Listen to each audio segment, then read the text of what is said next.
Depuis 1981, les vidéos de la NASA filmées lors des missions spatiales montrent des objets qui, selon les experts, se comporteraient de façon anormale.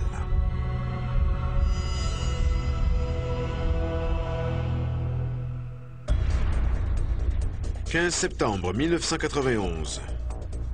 Pendant la mission STS-48, vers 8h30, temps moyen de Greenwich, une caméra montée sur la cloison de la navette spatiale Discovery capte un objet brillant près de l'horizon. À l'écran, on le voit se déplacer de gauche à droite. Soudain, il effectue un virage à droite à une vitesse incroyable. Une caméra de télévision installée à l'extérieur de la navette enregistre la scène. Un éclair illumine l'écran juste avant que l'objet ne fasse volte-face et disparaisse.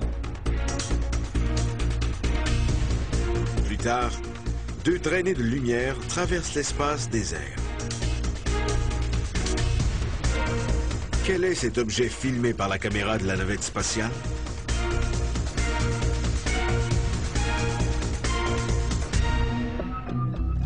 C'est en visionnant cette vidéo que la NASA a décidé de ne pas la dévoiler tout de suite. Elle est célèbre aujourd'hui. Ce qui la rend si intéressante, c'est qu'elle se déroule dans l'espace. Alors les options ne sont pas très nombreuses. L'objet principal était-il une particule de glace? Il est à peu près ici et la caméra pointe vers le haut à un angle de 45 degrés. Il n'y a donc que la fusée Vernier, qui se trouve juste ici, qui aurait pu projeter une particule de glace dans cette direction et à cette vitesse.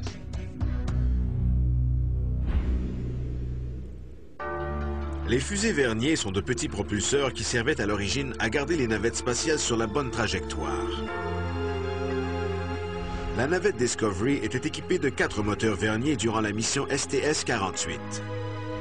2 pointant vers l'extérieur et 2 orientés vers le bas.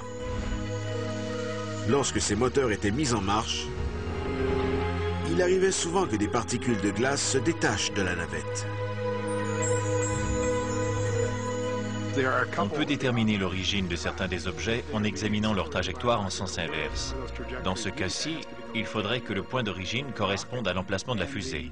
Mais puisque les trajectoires divergent, il est impossible que les objets aient été projetés par une fusée Vernier. Si un moteur Vernier avait causé l'accélération de particules de glace, le point d'origine de celle-ci aurait été la fusée. Mais dans les séquences, les objets se déplacent dans des directions opposées.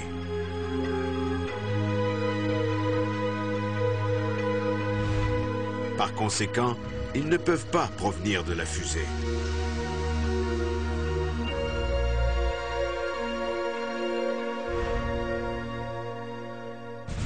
Vous allez voir que l'objet s'arrête pendant une demi-seconde. Une particule de glace n'aurait pas pu faire ça.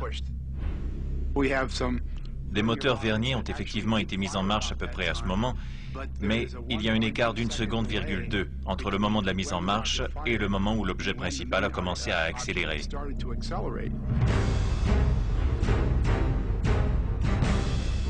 Dans tous vos projets de recherche, vous êtes-vous déjà trompé?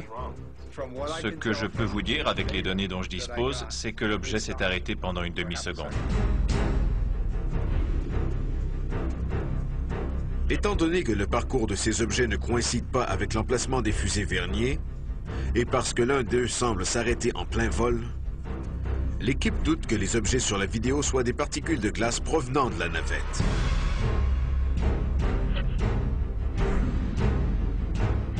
Il s'est arrêté. Ça veut dire qu'un être intelligent commandait ses déplacements.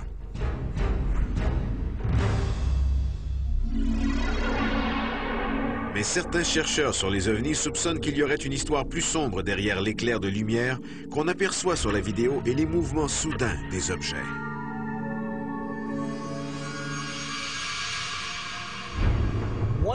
D'après l'une des théories existantes, les objets qui semblent venir de la Terre sur cette vidéo de la mission STS-48 seraient des missiles ou des projectiles.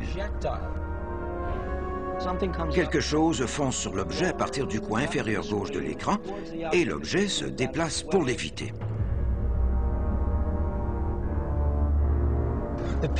Les gens qui connaissent bien les systèmes d'armes de l'époque où cette mission a eu lieu disent que nous n'avions aucune arme de ce genre. Mais s'il y avait eu de telles armes dirigées vers l'espace, ce aurait été elles qui auraient défendu la Terre contre les ovnis venus de l'espace extra-atmosphérique.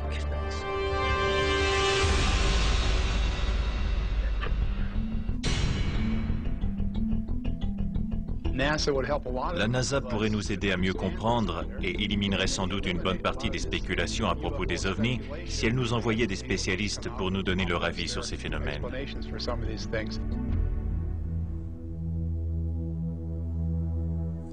Mais existe-t-il une explication à cette vidéo de la NASA que l'équipe considère comme la plus convaincante de toutes?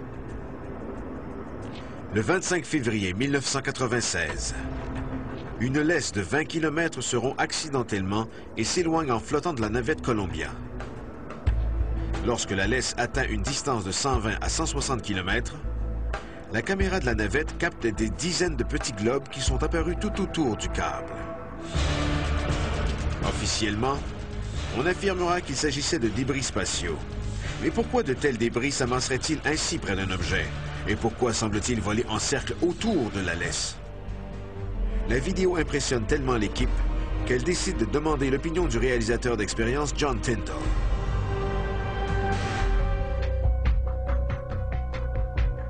Aujourd'hui, je vais vous montrer à quel point il est difficile de capter une scène en 3 dimensions avec une caméra bidimensionnelle.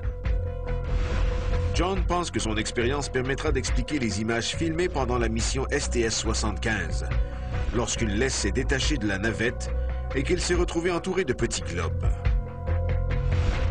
Il a préparé une représentation spatiale de la laisse et de la fenêtre de la navette.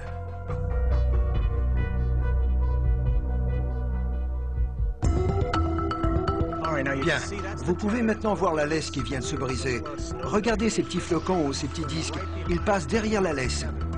Il y en a d'autres qui semblent passer à l'avant-plan, si bien que plusieurs ont vraiment cru avoir affaire à des ovnis. Ces particules ne sont peut-être rien d'autre que de la glace et des débris flottants autour de la navette et rendus flous par le téléobjectif qui les a captés. La NASA dit que c'est tout simplement de la glace et des débris autour du vaisseau, mais qu'ils sont flous à cause du téléobjectif. La caméra est munie d'un téléobjectif qui contient un miroir. Ce trou au centre du miroir crée lui aussi un artefact qui ressemble beaucoup à ce que vous pouvez voir au centre des disques. La lumière qui illumine les objets par derrière se réfléchit sur l'objectif à miroir et donne l'impression que les objets ont la même forme que ce dernier, même si, en fait, ce n'est pas le cas. Le prochain exemple de Tyndall illustre très bien ce phénomène. Il a installé une lampe verte juste derrière un bout de ligne à pêche. Toutefois, quand on le passe devant la caméra, le fil ne ressemble plus à une ligne à pêche. À l'écran, il prend la forme d'un cercle avec un trou en son centre.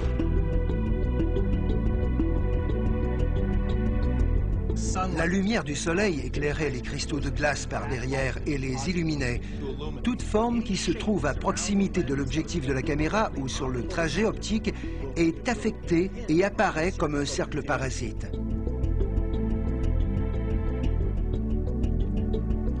Mais même si la forme des objets peut être expliquée, pourquoi semble-t-il passer derrière la laisse et tourner autour d'elle?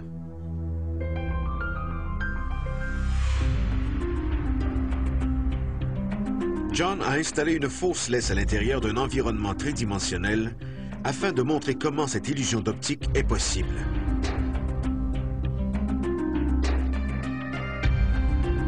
Vous voyez comme la laisse est surexposée? Même si le cercle est à l'avant-plan, on a vraiment l'impression qu'il passe derrière.